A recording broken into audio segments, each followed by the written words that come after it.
तापर देख नील पर्वत गुड़िक क्यों आकार में उत्कल जननी शरीर को सजाई रखिंट नील भूधलमाला साजे तरंगे सो एमती लिख नील पर्वत गुड़िक है पर्वत सदृश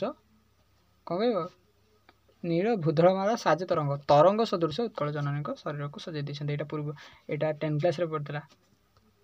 बुझीपार का 10 क्लास क्वेश्चन पढ़ता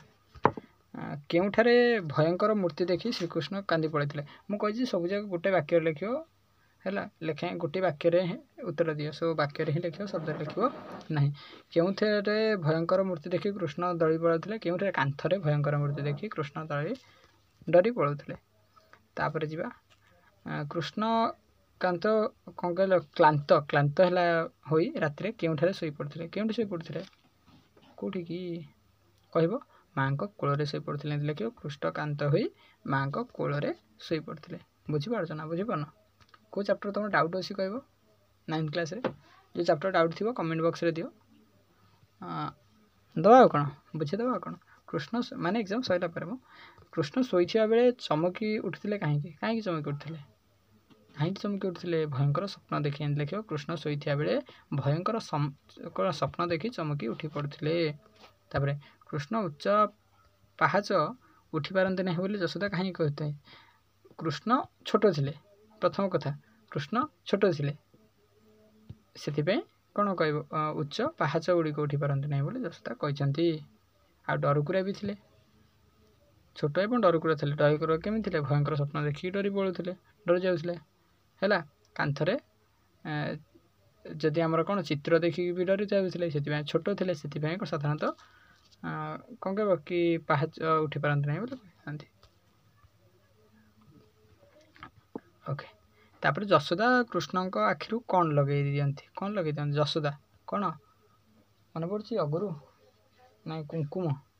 ओके यहाँ तुम लिखिदेव अंजन लिखिदेव अंजन आखिरे कहते ना आखिरे अंजन सबु व्यक्ति और सबु जाति क्यों गुण प्रकाश पाई था क्यों जाति का अनुकरण योग्य एम लिख सबू व्यक्ति एवं जाति कठारे अनुकरण योग्य गुण रही लिखिपर तो हाँ तापर कहला केतेबेले जाति जाति मध्य सद्भाव सृष्टि होता है केतेबेले होता है कौन जातिर जीवन प्रतिष्ठा हेले जाति जाति मध्य सद्भाव प्रतिष्ठा होता है आंभे सबु बेले कहार टेक रखी कार्य करने आवश्यक कहार कौन कहार व्यक्तिगत स्वभाव कहार पचारे ना कहार हम ओ आम ग क्वेश्चन छाड़देले यहाँ ताले हम कौन जातीय जीवन हम ग क्वेश्चन ताले कौन केउ स्वभाव चिरस्थायी नुह बोली क्षण भंगुर व्यक्तिगत स्वभाव चिरस्थायी नुह क्षण भंगुर अटे आधुनिक ओडिशार नवनिर्माता किए मधुसूदन दास कारण स्वतंत्र ओडिशा प्रदेश गठन किए करते समस्त कि मुख्य जदि किए कह कार्य किए करते मधुसूदन दास ओके तापर कहला बहुटी बुढ़ा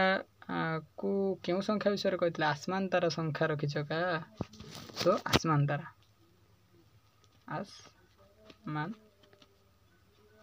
तारा संखारी बुढ़ा बहु को हाथ बढ़ाई देवा को कहीं कहला कहीं मापिया को साधारणतः कौन लिखिदेव संख्या मापिया को बांति लिखिदेव संख्या काचिवाई मापिया को कहते काचिवा सो संख्या काचिवाई लिख संखारी बुढ़ा बहु को संख्या काचिवाई हाथ बढ़ाया को कहला गध कहला कि रतदी भव रूपटी कौन हम गध कौन हम गधव हम ओके मधव ना गधव एमती कौन हम ये आंसर तुम गोटे क्वेश्चन आंसर मुझे दिए ना सो यहाँ तुम कमेंट दब तद्भव कहले कौन बुझा तद्भव कहले तहिर उद्भव तद्भव कहवा एति आज नुह तो ये पुणी आगे आने सब फ्रेंड मान को सेंड करेंगे कल सेंड